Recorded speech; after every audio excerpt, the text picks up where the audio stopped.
कह रहे हैं क्या फर्क पड़ता है, आउट हो गया तो दोबारा हो जाएगा। कौन लोग हैं ये जो इस लेवल की बात कर रहे हैं? एक बार अपने बच्चों का दर्द देखिए, उनकी आंखों में कितने रात वो सोया नहीं होगा, 1 साल से वो अपने परिवारों से मिला नहीं होगा, कोई सामाजिक कार्यक्रमों में नहीं जा रहा होगा, कितने अपने एंजॉय, अपने सारे रास्ते उसने त्याग रखे हैं और मेहनत कर रहा है, और चंद लोगों के हाथों में पेपर जाके 20-20 लाख के सौदे करते हैं और डॉक्टर बनने का सपना पूरा।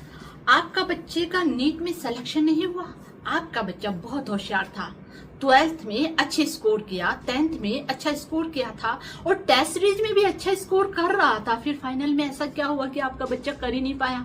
और एक वो कमजोर बच्चे जो कि 12th में उनके स्कोर कम है, 10th में स्कोर कम है, उनकी टेस्ट सीरीज में भी कोई रिकॉर्ड अच्छा खासा नहीं, और वो बच्चे फाइनल में नीट क्लियर करके अच्छे सरकारी कॉलेज में एडमिशन हो रहा है। ऐसा क्या है? इन बच्चों की ईमानदारी और मेहनत कैसे हार गई? इन पेपर चोरों की वजह से, इन सिस्टम की व्यवस्था के कारण। एक जो नीट में चयन के लिए डिजर्व करता था, वो बच्चा आज अपने सपनों को बदलकर दूसरे रास्ते चला गया।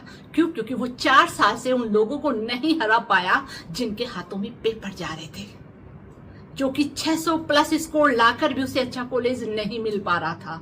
550 से ऊपर होकर भी वो बच्चा कॉलेज अच्छी कॉलेज नहीं पा रहा था।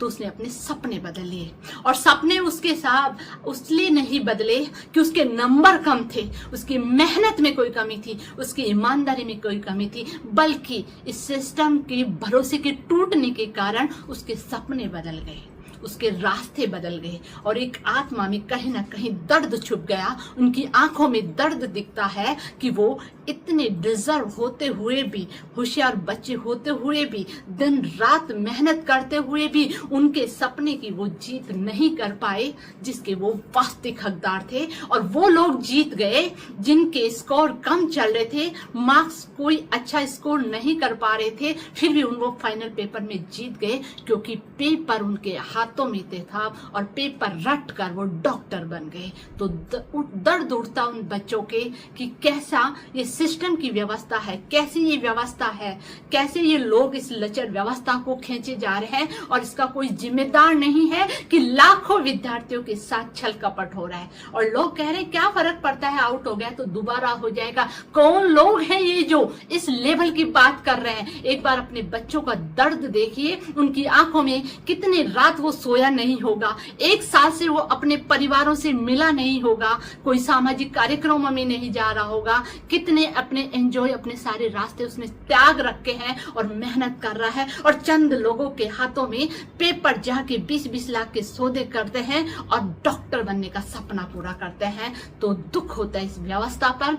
और जब हम एग्जाम लेते हैं स्कूलों में, जब हमारे स्कूल में सेंटर आते हैं और बच्चों पर, हम पर प्रेशर होता है कि बच्चों की सघन जांच की जाए, तो साहब हम बच्चों के जो है बड़े टी शर्ट होते हैं, शर्ट होते हैं, उनको हम कैंची चलाते हैं साहब, उन पे काटते हैं बड़ी बाजू को, गले से मंगलसूत्र को हटवाते हैं, ऑर्नामेंट सुतराते हैं। तब उन बच्चों का दर्द हमने महसूस किया है कि मैडम हम पेपर लीक करते हैं क्या, हम चीटिंग करते हैं क्या? मैम हम तो पूरी रात भर मेहनत करके एग्जाम देने आए हैं, हमारे अच्छे नए कुर्ते पहनकर हम इसलिए आते हैं कि हम एग्जाम अच्छे से करके हम बिल्कुल फ्रेश माइंड से, और आप हमारा मूड खराब कर। और वाकई हम इतनी सघनता से उन बच्चों की सघन जांच करते हैं, उन बच्चों के मूड तक खराब हो जाते हैं, उनके हम ऑर्नामेंट्स तक खुलाते हैं। और कहाँ हो रहा है पेपर लीक?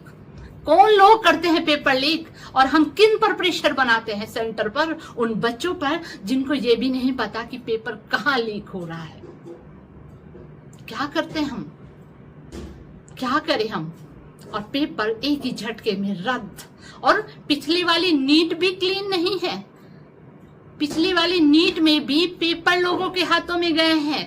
तो आप सोच के देखिए कैसे इस सिस्टम पर, इन बच्चों की व्यवस्थाओं पर विश्वास बन पाएगा, कैसे इन लोगों पे भरोसा कर पाएंगे ये विद्यार्थी। और एक एग्जाम की बात नहीं है, ये हर स्तर के एग्जाम की बात है। इन सालों में जो पेपर जितने लीक हुए हैं और जितनी योग्यताओं का नुकसान हुआ है, जितने जो डिजर्व करते थे आज घरों में बैठे हैं, वो इस सिस्टम के दोषपूर्ण रवैये के कारण बैठे हैं, इन पेपर चोरों के कारण बैठे हैं, इनके लीक करने वाले जो कि इन बच्चों के भविष्य से खिलवाड़ कर रहे हैं, जो कि इनके फ्यूचर को दांव पे लगा दिया।